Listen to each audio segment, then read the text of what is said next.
Welcome back, Maximum Octane. This is your host, Kim Hickey. Super excited for my guest today. I love, and I can't say love enough to talk to people that not only inspire me, but that are actually doing the things they talk about and have progressed in their careers through growth and the want tos. We seem to be missing that a lot these days, and there's a lot of complaints about people and internal customers and whatever, and that people don't care about their jobs anymore. They don't have the want tos. They don't have whatever. So joining me today is Mr. Roy Niemi, who definitely has the want tos much more than a lot of people that I meet. So hi, Roy. How are you? I am well, Kim. Good morning. No, you had definitely what you said there was super accurate. I definitely have a passion to succeed and a motivation. So I look forward to the session. Awesome. And Roy is the COO of A&D Repair somewhere in Michigan. So you want to explain where, because it seems like maybe people won't know the one place, but a neighboring place they'd be familiar with. Yeah, so we're in a little town called Hazlet, Michigan, but we're attached to East Lansing, Michigan, home of the MSU Spartans. So we literally share a border with East Lansing, so people would recognize that a little bit more. So dead center of the state, pretty much. Very exciting. How long have you been in this industry, Roy? So I started in this industry, automotive industry as a whole, 21 years ago. I was in sales and finance for the first 14 years of my career. So I have a heavy sales background. So I was a finance director for 13 dealerships for 14 years. And then I got into this end of it just on happenstance. It's a long story. I broke my back and I was paralyzed. So I had to really think about my life and the direction that I wanted my life to go. And it wasn't working 100 hours a week and chasing a dollar. I wanted some of my time back. So I ended up finding a small independent repair facility at the time. We were very small. And it was something that I had passion I wanted to do. So it's been 8 years now, crazy enough. And I don't think we're so small anymore. But, we'll talk a little bit more about some of my philosophies and wanting to kind of keep that small shop mentality and so on and so forth. But that's my career path, and look forward to many, many more. I'm probably going to die here, I think. By choice, right? That's always a good thing when you found that place that you literally want to spend the rest of your life at. I think that's always amazing. Yeah, absolutely. So let's chat about what you just mentioned for a moment, because a lot of people would look at, gosh, why would he take a step backwards, or that was a downgrade, right? When you just look on paper or hear that, you're running finance in 13 dealerships, and now you go to a quote mom and pop shop. And how was that transition? It was very different for me. My 13 years at the dealership I was young. I was 21 years old when I started, and I emphasized making money. Money was my drive, my everything, buying cars and houses and things. And I thought that I needed that to be happy. I thought that was what was going to make me happy and take care of me and my family. So I worked 80, 90 hours a week. It was a grind. And yeah, I had those things. And, I ultimately led to a motorcycle accident that I broke my back, and I had to reevaluate my life. What was important, because being paralyzed and not having the ability to, bathe yourself and feed yourself and do all these things that we take so much for granted, and somebody has to do those for you. It gave me a new outlook on what was important, my wife and my daughter and, my family. And I said, well, I want more of that time back. I'm willing to sacrifice money. I'm willing to give up money and monetary things and physical things for time. And that's when I said, well, I'm going to look for something different that could pay the bills. I wasn't trying to set the world on fire, but pay the bills and take care of me. And my wife, I'm very, very blessed and very, very fortunate. My wife has a very, very good job. So I know everybody can't do that. I know everybody can't just say, hey, I can take less money because I've got a family to feed and so on and so forth. My wife has always had a very good job. She's always been a very hard worker and a big supporter. So I was able to go look for something that I could work Monday through Friday and be appreciated and be valued and be a part of a team rather than what I was for the previous 13 years of my experience at the dealership level. I had to fight and scrape and claw and prove myself each and every single month, because if I didn't, I would just be replaced. They would find another guy to fill my chair, the proverbial another butt for the seat, you know. And I felt valued. And like I said, it was something that I thought that would go a long ways. Never had any plans on it becoming what it's become. Never had any plans on that. But very, very excited and very, very fun. And I love what I do. I have a ton of passion for what I do. And the other good thing about it is that I can see a direct result of everything I do, good or bad. Whereas in a dealership, I've got hundreds of other people that potentially rely on me to do my job. And I don't really get to see the results of mine. Yeah, I get a paycheck and yeah, I get so on and so forth, but I don't really build anything. I don't really do anything. I just, if I don't meet my quota or my expectation, I get reprimanded. And if I do meet my quota or expectation, I just get a paycheck and then here you go. Have a great day. So you came from an environment where really you were only as good as your last sale, right? Your last number. And absolutely. The first of every month, you're a zero. I mean, that's just how that's how that life is. The first of the month, you're a zero. And it sucked. It taught me a lot. It taught me a lot. I can't say I was at a bad dealership or a bad dealer group. Ultimately, I ended up at a really, really, really good dealership that really valued relationships and valued people and valued community. And they went through like a rebranding or a remodeling, like a transition within the company when the sons took over from the dad. They said they were going to do something different. They were going to put people first. And when they did that, there was a transition. There was a grind. There was a couple of years that were really, really tough. But once it caught up to them, and once the good name and the word of mouth and the how much they valued their people and their community, the business blossomed and they've grown. And now they're one of the largest Ford dealerships in the state of Michigan. And they've started off as a small little mom and pop store. So.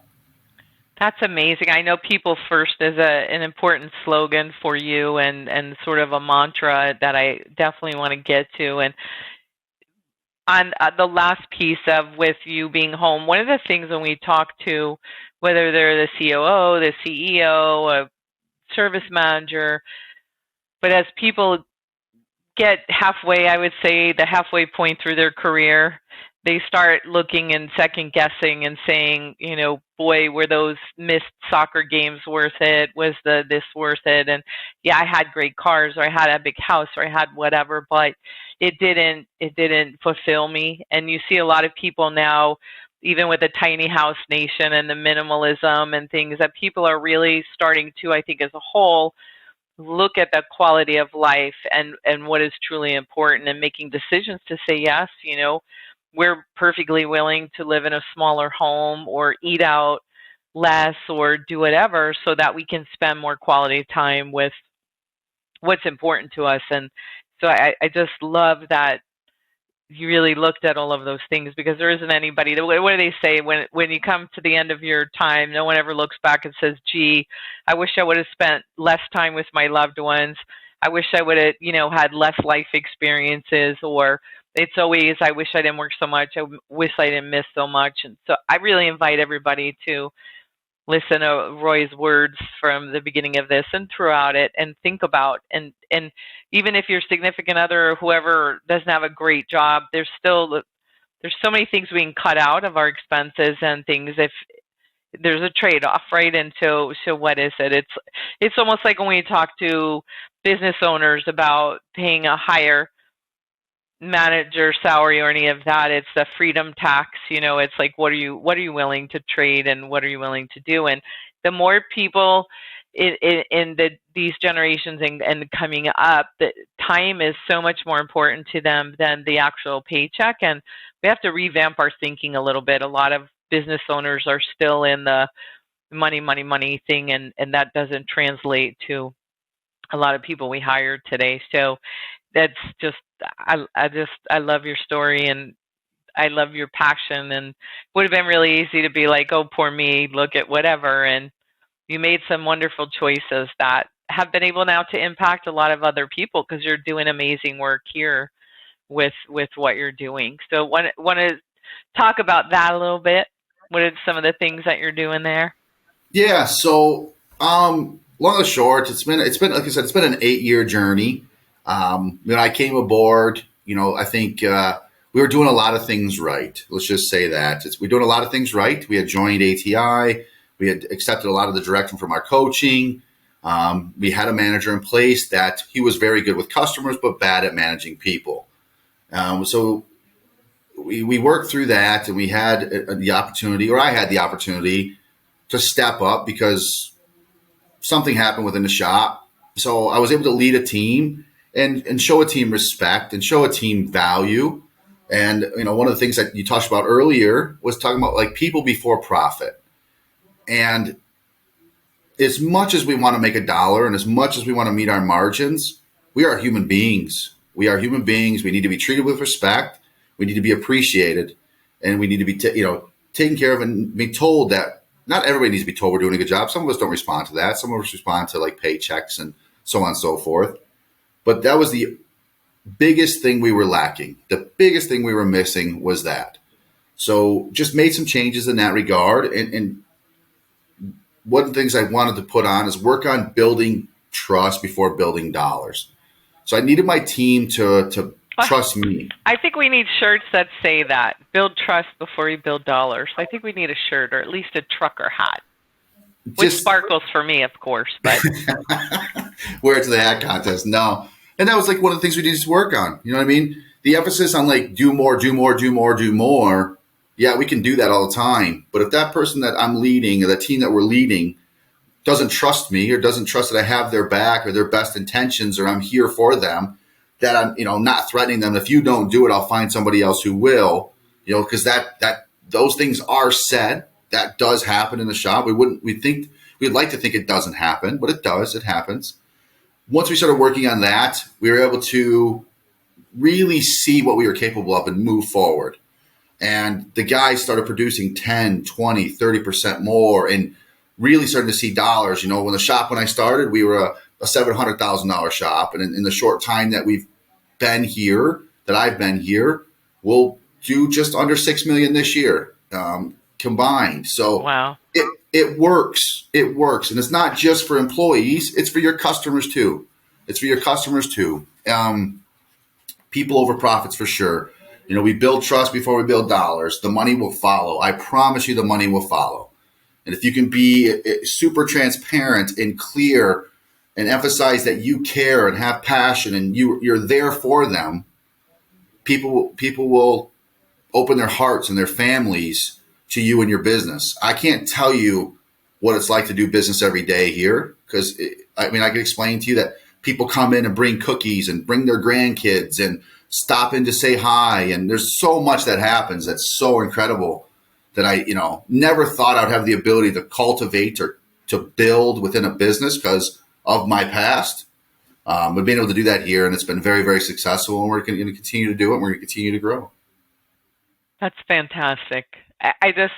You just light up when you're speaking about it. So with the changing culture and really living that and not just saying it, what has that done for your recruitment efforts in attracting talents and also retaining the talent that you have? Have you seen a change in that over the years? Retention, a ton.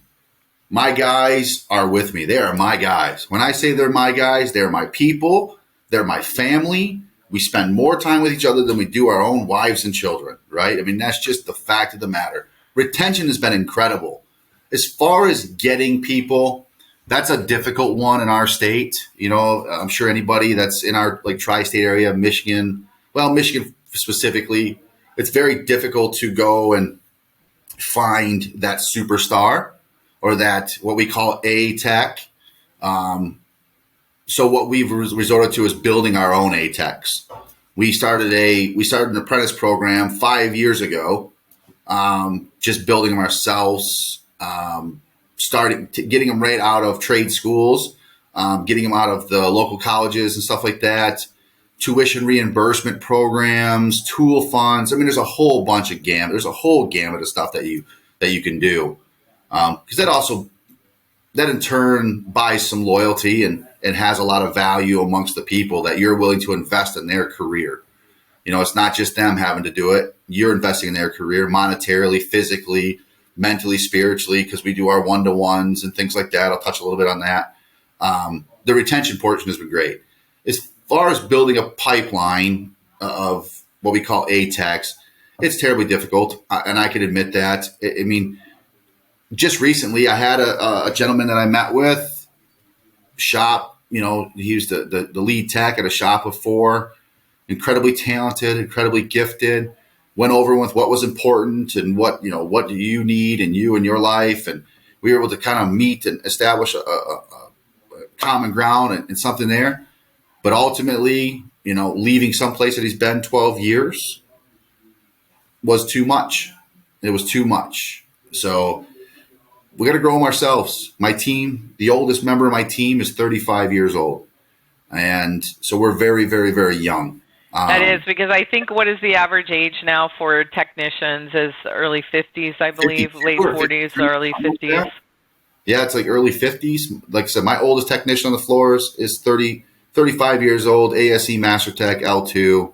I got another kid who's 27 years old, ASE Master. I mean, we got some young guys, but are very, very qualified and very skilled. We got a bunch of young guys behind them that are growing with them. That makes it terribly difficult. But as far as culture here, it's hard to explain. It really is hard to explain. We do a lot of things differently. My team, so I'll do the initial interview, go over qualifications and make sure the person has what it takes to fit in with our team. After that, I invite the individual back to our shop to meet with all the team members to have lunch. There's nothing more intimate than breaking bread and getting to talk to somebody and asking them who they are and what they're about and what their family is. And it takes me out of it. It takes me, the boss, out of it, and allows them to open up and just talk openly and share things. And he can ask questions, or she can ask questions that wouldn't necessarily be asked to me, because they might not feel comfortable asking me these questions. Like, right. Hey, what is he like? What is it really like? What is it? So on and so forth. So we're very transparent. We're wide open. You can ask anything and we'll share. Do you feel like your culture plays a part, though, in being able to attract those people, even the younger ones, to know that I can go there, I can trust that they're going to build me and give me the training and the development that I need? And is that part of your value proposition when you're interviewing and speaking to potential candidates? Oh, absolutely. I think it's hugely, part of it. I think we've done a horrible job as an industry cultivating technicians. And I don't think it's necessarily the aftermarket shop so much. I wouldn't like to blame the aftermarket shops.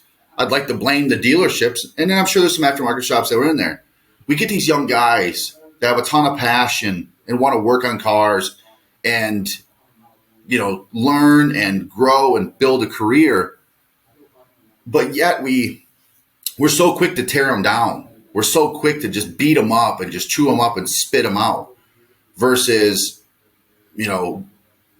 mentor and create a path. Because a lot of these kids don't have a path. They're just thrown to the wolves. They're thrown into the shop and they're said, learn, sink or swim. And I wanted to change that. And that's one of the biggest things we've really tried to change. And there's no specific program. I can't give you a piece of paper with like an outline and says, this is the program, do it, and it works. What I can tell you is everybody's an individual and each person responds differently. And you need to learn how to motivate that individual and work with that individual. I've got guys with learning disabilities that are dyslexic and everything else that can't take a test to save their life, but yet are still state master certified technicians, are still ASE master certified technicians, because they take a different level of mentorship, a different level of relationship. I love that. That's a big piece I think that's missing, and you have to have an outline and your non-negotiables and certainly your KPIs, but we have to find different ways to deliver the information to different people because everybody receives it different. And it's so funny to me sometimes how ironic that we spend so much time on sales training at the counter and teaching our service advisors to understand buying personalities and how to speak to the customers differently and in the language that they understand. And then we don't do the same thing a lot internally and look at our internal customers and say, what is their buying personality? What is the language that I can best deliver this in to do it, or the format? Is it more oral? Do they like more written information? Do they like videos? Do they respond to a lot more, one-on-one time? And it's just so ironic to me that we get it so clearly for the external customer, but when it comes to the internal customer, it's like we just throw the baby out with the bathwater. That saying. No, you're absolutely right. I don't know. It's always it's a difficult task, managing personalities, managing people, figuring out what their hot buttons are. It's a difficult task, but I think it's super, super important, especially if we want to continue to grow and have that next generation of technician to step in, or next generation of service writer or sales manager, or, we have a body shop. So, whatever that may be, that position is, I think it's on our responsibility now to start to really step up and put our money where our mouth is, so to speak, and push them along and mentor them and guide them. And it gets expensive sometimes, but we gotta do it. It does, but it's a lot more expensive to not have those people, and that's a big disconnect that I see. I was speaking with someone, I don't know, a few weeks ago. I was doing a presentation somewhere, and somebody mentioned, we were talking about hiring and different benefits that you can offer and things to be a little different. And they had been without an aide tech for 2 years, and they had one recently come by, but they wanted like $2 more an hour than they were willing to pay them. And they were like, just nope, that's the top that we pay here. And I quickly ran the math, and I said, so you're willing to give up, hundreds of thousands of dollars in profit, right, for this time that this tech is not there, to save, at $2 more an hour. If they worked 40 hours a week, what's that, $5,000? They're not even 4,000. What is it, 2,080? So $4,160 if you gave them $2 an hour. So it's like, I don't understand the scale there of that logic, and it does cost sometimes. And I mean, the good news is we can control what we're billing the customer and our labor rate, our door rate, and all. And we don't, at least on the mechanical side, have the same restrictions as in the collision world. That has to stay within parameters. And so, just give the person $2 more an hour, and increase your labor rate. Like, just it's just so insane to me what we just draw that line in the sand and get so stuck in our ways. So speaking of stuck in our ways, always to get to the level where you're at today, right? Everybody always has habits that maybe are not productive, and we do a little soul searching. And as we mature and as we learn more about leadership and growth, we look at some of our habits and say, yeah, that one is maybe not serving me best. What's an unproductive habit that you had or that you see people have that really needs to change? Procrastination is probably the biggest thing I see people doing. It's not procrastination what people would think it would be either. It's not procrastination in like getting something done in the shop or painting a wall. It's procrastination in addressing issues with your people. I think people let things go on too long within the business, such as a bad apple in the bunch, somebody who has a bad attitude, somebody who doesn't show up on time, not a team player. I think we are so scared to lose people and lose production that we don't confront people on their issues, so to speak. It was a big issue that I had, right? I was always afraid I'm going to lose my guy. I'm going to lose this guy if I go up to him and say, hey, dude, why are you doing this? You know what I mean? And I would feel that the kickback would be, oh, he's always talking to me about it. Screw this. I can go someplace else that'll let me show up 10 minutes late. I can go someplace else and do this. So I put that off. But once I figured out that I would, if I address it in the now, if I have an issue or concern with somebody and I address it in the now, and it doesn't always have to be a big, long, drawn out reprimand.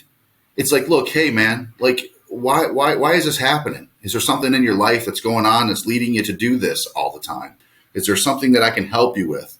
Those are the things that were really, really beneficial for me in the developing the growth of my people, for sure. Developing the growth of everybody that works here, addressing things in the now. If I see somebody up front that's struggling, I don't know what's going on in his life. I don't know if his wife left him. I don't know if he has to put his dog down because, it's sick or whatever it may be.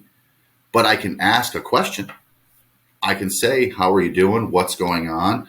Why is this happening? Is there something I can do to help? Is so on and so forth. That was the biggest benefit for me, I think, by far, is not being afraid of losing people and not procrastinating on addressing issues. That's just a wonderful thing. And so often we don't set the proper parameters. So I think the internal customers don't even know that they're not living up to whatever, not doing what they're supposed to do, because many areas we fail on saying, here's the exact KPIs or parameters we need you to perform in, and then we don't really do anything about a true performance improvement plan. And it's not punitive. It doesn't have to be punitive. It's if you really care about that internal customer and you want them to develop and learn and be with you for the long haul, you have to provide that training and that honest feedback and be transparent, because many times you speak with people and they're like, yeah, I got let go. I had no idea. No one's ever said anything to me all along. And then all of a sudden they were like, yeah, here's all the reasons we're letting you go. And they never had a chance to fix it or improve or make changes or get counseling and guidance. And so I love it. One of the things that you've put together or have implemented at the shop is the word of the year. If for those of you that are listening and not watching on YouTube, we'll get the links up there, and you can hop on the YouTube channel for sure and get a look at it. But want to talk a little bit about that? Yeah, for sure. This thing to share. What we've done, obviously we've been with ATI for 15 years, 14, going on 15 years, I believe. Somewhere in that time frame. When I first started here, the things that we did were we called them one-to-ones. And I'll be the first to admit, we had no part of it. We just didn't have time, right? We were too busy and no part of it. So we didn't do it. We didn't do it for quite some time. Wait, let me just ask. Did you say, I talk to the people every day, I don't need to have a one-on-one?